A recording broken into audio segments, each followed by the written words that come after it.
Эфир абхазского телевидения продолжает русская служба новостей. Добрый вечер. В начале выпуска коротко о главном. К обмену готовы 65 900 бланков паспортов. Паспортные отделы страны продолжают работать в усиленном режиме.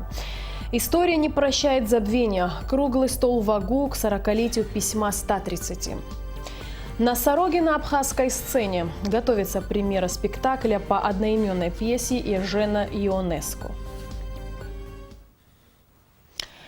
Продолжается процесс обмена общегражданского внутреннего паспорта гражданина Республики Абхазия нового образца. На сегодняшний день принято 71 700 документов, отпечатано 65 900 бланков. Из этого числа готовыми к выдаче, но пока не востребованными гражданами в пунктах выдачи остаются 6600 паспортов.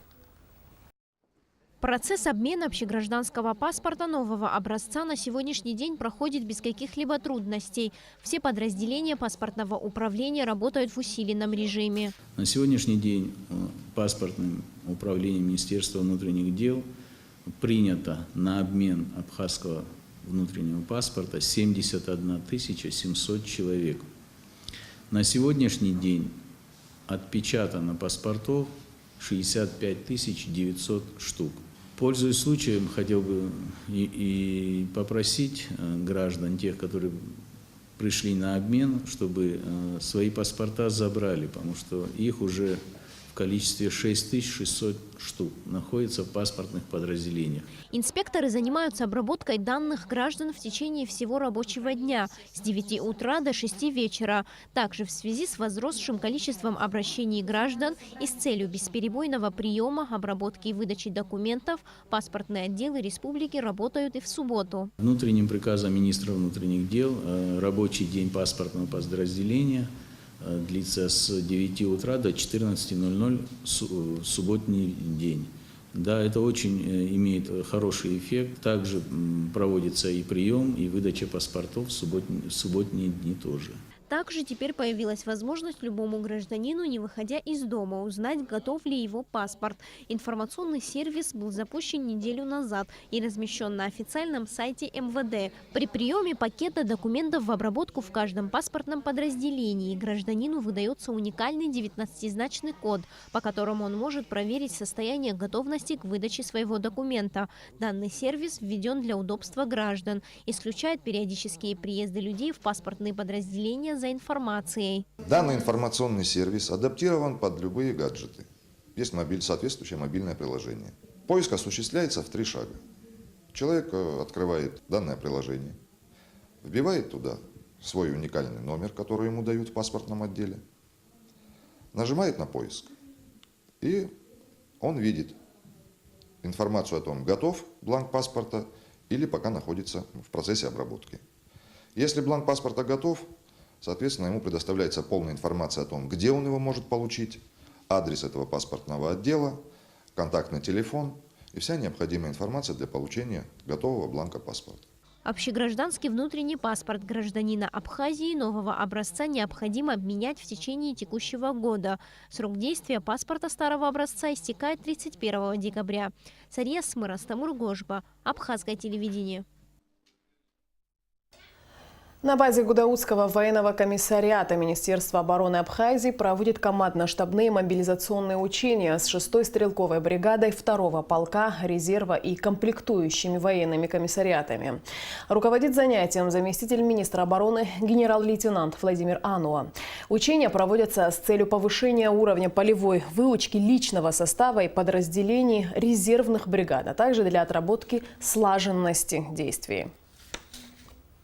Учения являются мобилизационными. Это провести проверочное оповещение и сбор военнообязанных запаса, которые предназначены в эти резервные подразделения. То есть мы развернули, военкомат развернул базу проведения мобилизации. Это участки оповещения в школах, это сельские пункты сбора практически по всей территории района. Сейчас наша рабочая группа, 4 рабочих группы, проезжают по селам района, и мы смотрим, как развернуты эти участки, эти сельские пункты сбора, как проходит оповещение, отмечаем явку военнообязанных. По результатам первого этапа будет определено, уточнены списки резервистов, и, возможно, кого-то придется заменить, возможно, с кем-то придется работать еще дальше, уточнять сведения. Делегация депутатов Народного собрания Абхазии во главе с Баталом Тапаго принимает участие в 28-й конференции Южно-Российской парламентской ассоциации, открывшейся в Ялте. В рамках конференции запланировано проведение заседаний комитета в Южно-Российской парламентской ассоциации, в которые входят и члены делегации парламента Республики Абхазия. Состоится также пленарное заседание 28-й конференции ЮРПА. В ходе конференции будет обсуждаться подготовка соответствующих рекомендаций по развитию туристского и санаторно-курортного комплекса. События 1977-78 годов занимают особое место в новейшей политической истории нашей страны. Исполнилось 40 лет знаменитому письму 130, подписанному видными представителями общественности Абхазии и национальной интеллигенции. В АГУ прошел круглый стол под названием «История не прощает забвения», посвященный событиям 40-летней давности. Репортаж на Алыкове. В 70-х годах 20 века грузинские власти крайне ужесточили свое влияние в Абхазии и стали лихорадочно форсировать окончательное решение абхазского вопроса. В первую очередь усилился процесс переселения грузинского этнического элемента в Абхазию под различными надуманными предлогами. Эта антиобщественная акция стала принимать угрожающий характер, так как абхазов у себя на родине стало в 2,5 раза меньше, чем пришлых грузин. В такой демографической ситуации абхазский народ оказался на грани исчезновения, потому что одного естественного прироста грузинского населения Абхазии уже было достаточно, чтобы растворить абхазский этнос в грузинской среде в недалеком будущем. Даже если бы был исключен механический прирост грузин, чего, конечно, никто не собирался делать. Вопросы, поднятые в письме, оставались классическими, в кавычках, грузино-абхазских взаимоотношениях многих предшествовавших десятилетий. В нем было сказано о том, что продолжается политика ущемления прав абхазского народа, начавшаяся еще до грузинского меньшевизма в Абхазии. В письме далее говорилось, кавычки, «В современной грузинской историографии царит ненаучная и политически нездоровая по отношению к Абхазии атмосфера. Сложилась целая плеяда грузинских ученых, специализирующихся главным образом на фальсификации истории». Абхазы понимали, что нет какой-либо иной силы, которая смогла бы их защитить. Именно в такой безысходной обстановке зарождается в конце 70-х годов серьезнейший политический документ, известный как «Письмо 130». Подписи под документом собирали тайно, причем его предлагали подписать только надежным людям, которые могли гарантировать конспирацию. В письме представители абхазской интеллигенции обращались к руководству СССР с просьбой обратить внимание на бедственное положение абхазского народа. Это письмо требует серьезного и глубокого научного анализа. А такой работы не проведено за все эти 40 лет. Об этом, кстати, как-то писал Алексей Уманович. И написал правильно, и хорошо. Точно, четко и строго написал. Я хочу публично выразить ему признательность за то, что он проявил такую смелость и выстрелил прямо в цель. Нужно научный анализ, политический анализ. Это и политический документ, и научный документ. Если этот документ был бы с точки зрения науки слабым, уязвимым, то мы не смогли бы защитить его. Письмо 130 произвело эффект разорвавшейся бомбы. ЦК Компартии Грузии вынужден был признать, что в развитии экономики и культуры Абхазской АССР были допущены существенные просчеты. В июне 1978 года было принято постановление ЦК КПСС и союзного правительства о мерах по дальнейшему развитию экономики и культуры Абхазской АССР. В постановлении также был пункт об открытии Абхазского университета и обеспечении выпуска телевизионных передач на абхазском языке. Об этом подробно в своем докладе рассказал заведующий кафедрой журналистики АГУ Гурам Амкуаб. Письмо 130 – это ярчайший пример героизма людей, способных на самопожертвование на благо Родины. Именно такие люди остаются в истории как пример самозабвенной любви к своему народу. Многих подписантов исторического письма давно уже нет в живых, но их роль в борьбе абхазского народа за политическое самоопределение трудно переоценить. На Алакове Саида Гухава, Абхазское телевидение. В Рязанском реликтовом национальном парке борются с самшитовой огневкой. На днях отделом лесного хозяйства Рязанского парка совместно с Госкомитетом Абхазии по экологии и охране природы было проведено лечение самшита колхидского, пораженного бабочкой огневкой.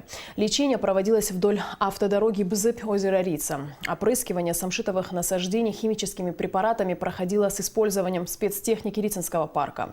В случае повторного выявления и распространения опасного вредителя последует второй этап обработки деревьев от огневки. Об этом сообщается на официальном сайте Рязанского парка. В Абхазском государственном драматическом театре готовится премьера спектакля «Носорог» по пьесе французского драматурга Эжена Ионеско. Сейчас в театре идет репетиция. О предстоящей премьере на площадке «Спутник Абхазия» сегодня рассказали режиссер-постановщик Мадина Аргун и другие создатели спектакля. Алика Трапш с подробностями. Спектакль «Носороги» по пьесе французского драматурга Эжена Ионеско впервые был поставлен и весьма удачно в парижском театре «Одеон» в 1960 году. Спектакль поставлен и у нас. Премьера состоится на сцене Абхазского государственного драматического театра. Режиссер-постановщик спектакля «Носороги» Мадина Аргун рассказала, что выбор на пьесу Эжена Ионеско пал не случайно. Она о проблеме современного человека, находящегося на грани оносороживания, то есть подавления его личности. Зритель, пришедший на спектакль «Носороги», конечно же, увидит и себя, и, возможно, общественность нашу, и, возможно, соседа своего, себя самого, да. И в этом смысле это вечная тема, что такое человек, да, вот как бы, да, такая немного философская тема, но ее подача очень будет такой адаптирована, так скажем, понятием множества, да, по решению это очень такой незамысловато все это, но мысль должна быть ясна. Спектакль «Носороги» поднимает философские темы о смысле бытия, о способности человека противостоять злу, человеческой склонности прятаться от неприятных очевидностей и, наконец, о самих причинах оносороживания людей. Всего в спектакле задействовано 25 человек, 17 из них профессиональные актеры. Главную роль Беранже играет актер Саид Кокоскер. Художник-постановщик спектакля «Носороги» Надар Цвижба. По его собственному признанию, он рад, что именно ему выпала возможность создать художественный образ такого сложного спектакля. В завершении пресс-конференции ее участники одели на себя маски носорога, тем самым как бы подтверждая актуальность оносороживания и в наши дни. Премьера спектакля «Носороги» состоится 24 и 25 апреля на сцене Абхазского государственного драматического театра. Уже сейчас можно приобрести билеты на спектакль в кассе театра. Алика Трапш, Михаил Братухин, Абхазское телевидение. 17 апреля в Абхазской государственной филармонии состоится концерт фортепианного дуэта Нинель Бжани и Гулизы Авицба в сопровождении государственного камерного оркестра под управлением Давида Терзяна. Наши корреспонденты побывали на генеральной репетиции и узнали, что ждет любителей музыки. Репортаж Ирины Аршба. Фортепианный дуэт Нинель Бжани и Гулизы Авицба сформировался не так давно. В 2016 году состоялся первый концерт талантливых пианисток, решивших попробовать себя в сложном, но интересном жанре исполнения в 4 руки. Совместное исполнение требует особого музыкального чутья и идеальной синхронизации, говорят они. Все это время с дуэтом плодотворно сотрудничает камерный оркестр Абхазии. Звучание 2 роялей в сопровождении камерного оркестра делает музыку намного ярче и полностью захватывает слушателя.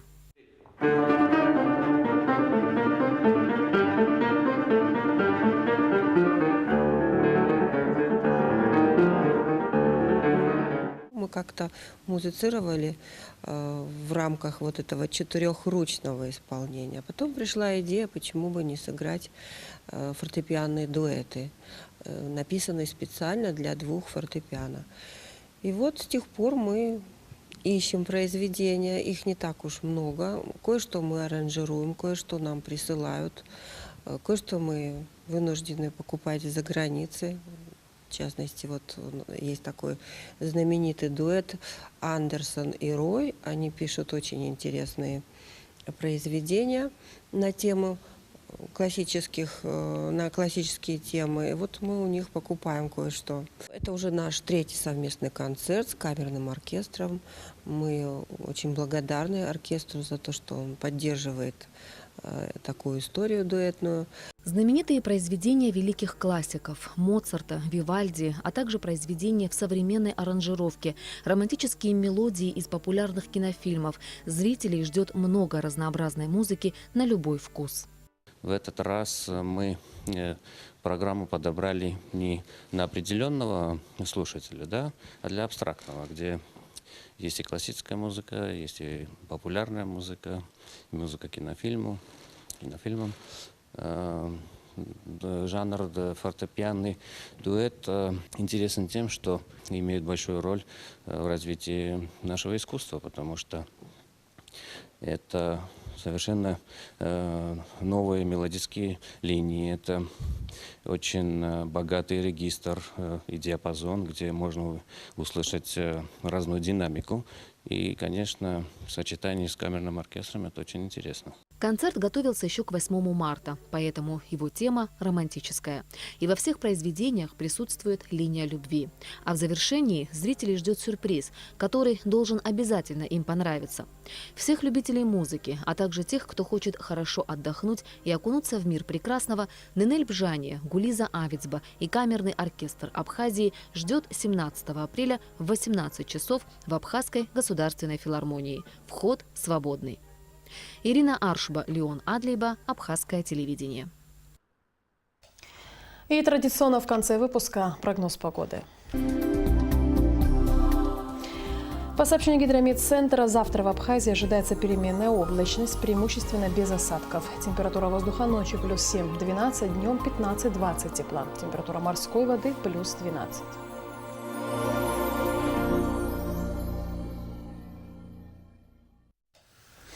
На этом наш выпуск завершен. Я с вами прощаюсь. Абхазское телевидение продолжает свою работу.